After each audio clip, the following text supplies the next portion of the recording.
Chapitre 81. Le Seigneur est ressuscité. La nuit du premier jour de la semaine s'était écoulée lentement. On était à l'heure la plus sombre, celle qui précède l'aube. Le Christ restait prisonnier dans sa tombe étroite. Le sceau romain était intact sur la grande pierre. Les sentinelles romaines veillaient. Il y avait là des spectateurs invisibles. Des armées de mauvais anges entouraient ce lieu. Si la chose eût été possible, le prince des ténèbres, aidé de sa troupe d'apostats, aurait retenu pour toujours le Fils de Dieu dans sa tombe scellée. Mais une phalange d'anges forts et vaillants entourait le sépulcre et se préparait à souhaiter la bienvenue au prince de la vie. Et voici qu'il se fit un grand tremblement de terre, car un ange du Seigneur descendit du ciel. Cet ange avait quitté les parvis célestes revêtu de la panoplie de Dieu. Les rayons resplendissants de la gloire divine le précédaient, éclairant son chemin. Son aspect était comme l'éclair, et son vêtement blanc comme la neige. La crainte bouleversa les gardes qui devinrent comme morts. Où est maintenant la puissance de votre garde, prêtres et chefs? Ces soldats courageux, qui n'ont jamais reculé devant un pouvoir humain, sont maintenant comme des captifs, pris sans épée et sans lance. Il regarde un visage qui n'est pas celui d'un guerrier mortel, mais celui de l'être le plus puissant que renferme l'armée du Seigneur. Ce messager occupe la position que Satan a perdue par sa chute. C'est lui qui a annoncé la naissance du Christ sur les collines de Bethléem. La terre frémit à son approche, les démons prennent la fuite, et le ciel paraît s'abaisser, tandis que l'ange roule la pierre comme un simple caillou, et qu'ils l'entendent crier « Fils de Dieu, sors, ton Père t'appelle !» Il voit Jésus se dresser hors du sépulcre ouvert et proclamer « Je suis la résurrection et la vie ». Tandis qu'il s'avance revêtu de majesté et de gloire, l'armée angélique s'incline profondément pour adorer le Rédempteur et l'accueille par ses chants de louange. Un tremblement de terre avait marqué le moment où le Christ avait abandonné sa vie.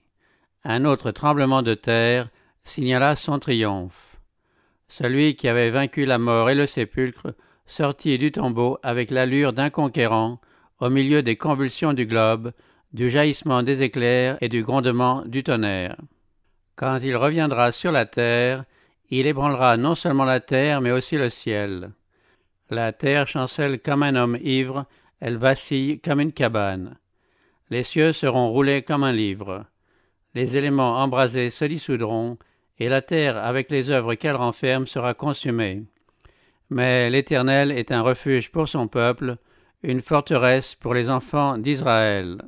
À la mort de Jésus, les soldats avaient vu la terre enveloppée de ténèbres en plein midi.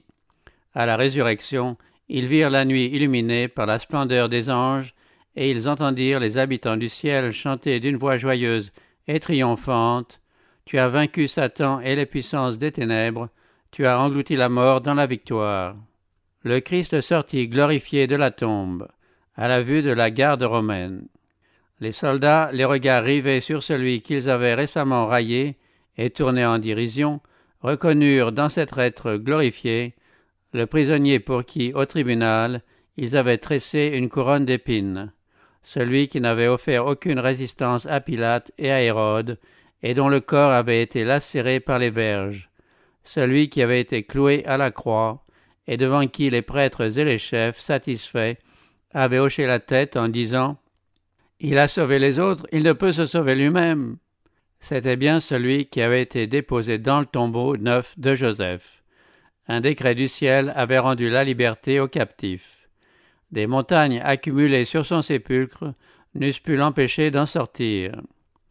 À la vue des anges et du Sauveur glorifié, les soldats romains étaient tombés comme morts. Ils se relevèrent quand le cortège céleste eut disparu à leurs yeux et gagnèrent l'entrée du jardin aussi rapidement que leurs membres tremblants le leur permirent. Chancelant comme des hommes ivres, ils rentrèrent précipitamment dans la ville, racontant la nouvelle étonnante à ceux qu'ils rencontraient sur leur chemin. Ils se rendaient chez Pilate, mais les autorités juives, ayant eu vent de la chose, les appelèrent en leur présence. Ces soldats avaient une étrange apparence. Tremblants et pâles de frayeur, ils affirmèrent la résurrection du Christ. Ils racontèrent tout ce qu'ils avaient vu. Le temps leur avait manqué pour penser ou pour dire autre chose que la vérité. Ils dirent, en s'exprimant avec peine, « C'est le Fils de Dieu qui a été crucifié. Nous avons entendu un ange déclarer qu'il était la majesté du ciel et le roi de gloire. » Les prêtres avaient un visage cadavérique. Caïphe essaya de parler, mais de ses lèvres ne sortit aucun son. Les soldats allaient quitter la salle du conseil quand une voix les rappela. Caïphe avait enfin recouvré la parole. « Attendez, attendez, dit-il. Ne dites à personne ce que vous avez vu. » Les soldats furent chargés d'un rapport mensonger. Les prêtres leur donnèrent cet ordre. « Vous direz, ses disciples sont venus de nuit le dérober pendant que nous dormions. » Les prêtres se dupaient eux-mêmes. Comment les soldats pouvaient-ils dire que les disciples avaient dérobé le corps pendant qu'ils dormaient? S'ils avaient dormi, qu'en savaient-ils? Et s'il avait été démontré que les disciples s'étaient rendus coupables d'avoir dérobé le corps du Christ, les prêtres n'eussent-ils pas été les premiers à les condamner? D'ailleurs, si les sentinelles avaient dormi près du sépulcre, les prêtres ne se seraient-ils pas empressés de les accuser auprès de Pilate? Les soldats étaient terrifiés à la pensée de s'accuser eux-mêmes d'avoir dormi à leur poste. C'était là un délit passible de la peine de mort. Allaient-ils rendre un faux témoignage, tromper le peuple et exposer leur vie? N'avaient-ils pas exercé une vigilance inlassable? Comment pouvaient-ils commettre un parjure pour quelques pièces d'argent? Afin d'obtenir d'eux le silence, les prêtres donnèrent aux soldats une garantie de sécurité. Pilate, assurait-il, ne tenait pas plus qu'eux-mêmes à ce que ce rapport fût répandu. Les soldats romains vendirent aux Juifs leur intégrité pour quelques pièces d'argent. Ils avaient comparu devant les prêtres avec un fardeau, celui d'un message véridique des plus étonnants. Ils s'en allèrent avec un autre fardeau, de l'argent et sur la langue un mensonge inventé par les prêtres. Sur ces entrefaites, Pilate avait entendu parler de la résurrection du Christ. Bien qu'il eût la responsabilité d'avoir livré Jésus à la mort, Pilate était resté assez indifférent. Tout en ayant condamné le Sauveur à contre-cœur, et même avec un sentiment de pitié, il n'avait éprouvé jusqu'à ce moment aucun vrai repentir. Après cette nouvelle, terrorisé, il s'enferma dans sa maison, décidé à ne voir personne. Néanmoins, les prêtres réussirent à s'introduire auprès de lui et lui contèrent l'histoire qu'ils avaient imaginée, lui demandant de fermer les yeux sur la négligence des sentinelles. Avant d'y consentir, Pilate voulut interroger les soldats en particulier. Ceux-ci, craignant pour leur vie, n'osèrent rien cacher, et le gouverneur obtint d'eux le récit de tout ce qui s'était passé. Il ne poussa pas les choses plus loin, mais dès ce moment, il ne connut plus de repos. Satan avait triomphé lorsque Jésus fut déposé dans le sépulcre. Il avait osé espérer que le Sauveur ne reviendrait pas à la vie. Il revendiquait le corps du Seigneur comme sa propriété. S'efforçant de retenir le Christ dans sa prison, il plaça sa garde autour du tombeau.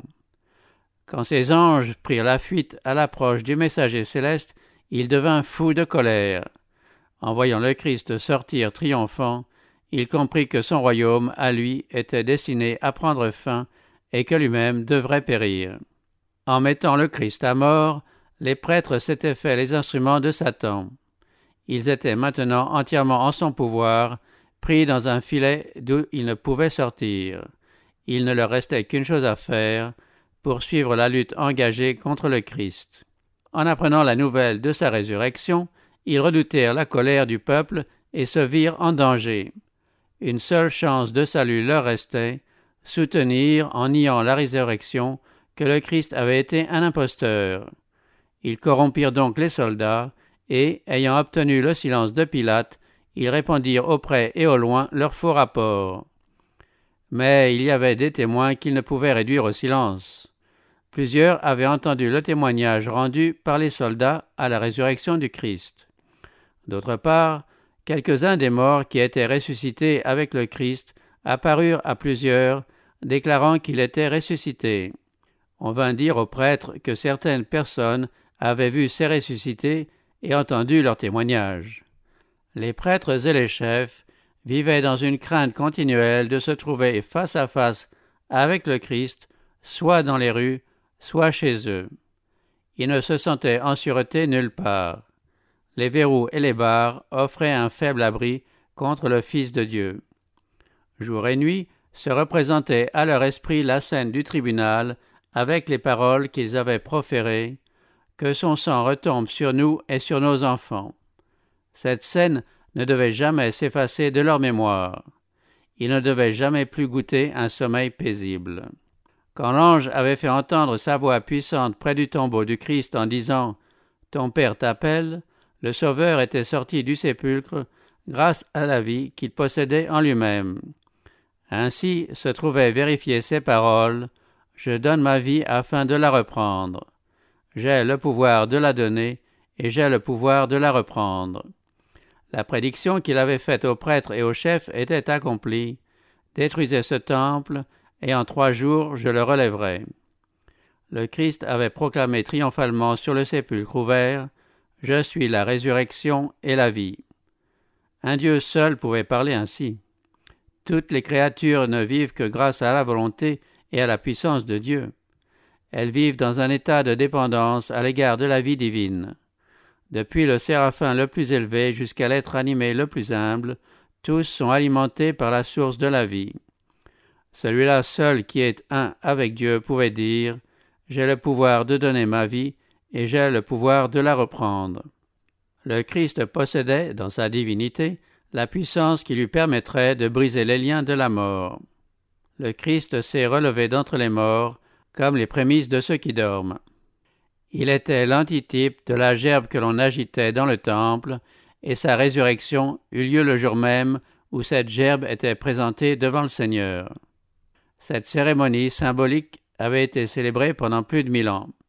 On ramassait les premiers épis mûrs dans les champs, et quand le peuple accourait à Jérusalem pour la Pâque, la gerbe des prémices était agitée devant le Seigneur comme une offrande de reconnaissance. C'était seulement après cette cérémonie que les blés pouvaient être fauchés et liés. La gerbe consacrée à Dieu représentait la moisson. De la même manière, le Christ, en tant que prémisse, représentait la grande moisson spirituelle qui doit être introduite dans le royaume de Dieu. Sa résurrection est le type et le gage de celle de tous les justes. Si nous croyons que Jésus est mort et qu'il est ressuscité, croyons que Dieu ramènera aussi par Jésus et avec lui ceux qui se sont endormis. En se relevant d'entre les morts, le Christ entraîna avec lui une multitude de captifs. Des sépulcres s'étaient ouverts sous l'effet du tremblement de terre qui accompagnait sa mort. Quand Jésus sortit du tombeau, des collaborateurs de Dieu qui avaient rendu témoignage à la vérité au prix de leur vie sortirent avec lui. Ils devaient maintenant être les témoins de celui qui les avait ressuscités des morts. Pendant son ministère, Jésus avait ressuscité des morts. Il avait rendu à la vie le fils de la veuve de Naïn, la fille d'un chef, et Lazare. Mais ces ressuscités n'avaient pas été revêtus de l'immortalité. Ils restaient, après leur retour à la vie, sujets à la mort, tandis que ceux qui sortirent du sépulcre lors de la résurrection du Christ ressuscitèrent pour la vie éternelle. Ils l'accompagnèrent au ciel, ainsi que des trophées de sa victoire sur la mort. Ceux-ci, dit le Christ en les présentant, ne sont plus captifs de Satan, je les ai rachetés. Je les ai fait sortir du sépulcre comme les prémices de ma puissance, afin qu'ils soient là où je suis, et qu'ils n'aient plus à subir ni la mort ni la douleur. Ces ressuscités entrèrent dans la ville et se montrèrent à plusieurs en disant « Le Christ s'est relevé d'entre les morts, et nous sommes ressuscités avec lui. » Rendus à la vie, ces saints attestaient la vérité de ces paroles. « Fais donc revivre tes morts, que les cadavres des miens se relèvent. » Par leur résurrection, cette prophétie commençait de s'accomplir. « Réveillez-vous, entonnez des cantiques de joie, habitants de la poussière, car ta rosée, ô Dieu, est comme la rosée de l'aurore, et la terre fera renaître les trépassés. » Pour tout croyant, le Christ est la résurrection et la vie. Par le Sauveur, nous retrouverons la vie que le péché nous a fait perdre, car il possède en lui une vie qui lui permet de ressusciter qui il veut. Il a le droit de communiquer l'immortalité. Il reprend possession de la vie qu'il a donnée étant homme, et il la communique à l'humanité. « Je suis venu, dit-il, afin que les brebis aient la vie et qu'elle l'ait en abondance. Celui qui boira de l'eau que je lui donnerai n'aura jamais soif, et l'eau que je lui donnerai deviendra en lui une source d'eau qui jaillira jusque dans la vie éternelle.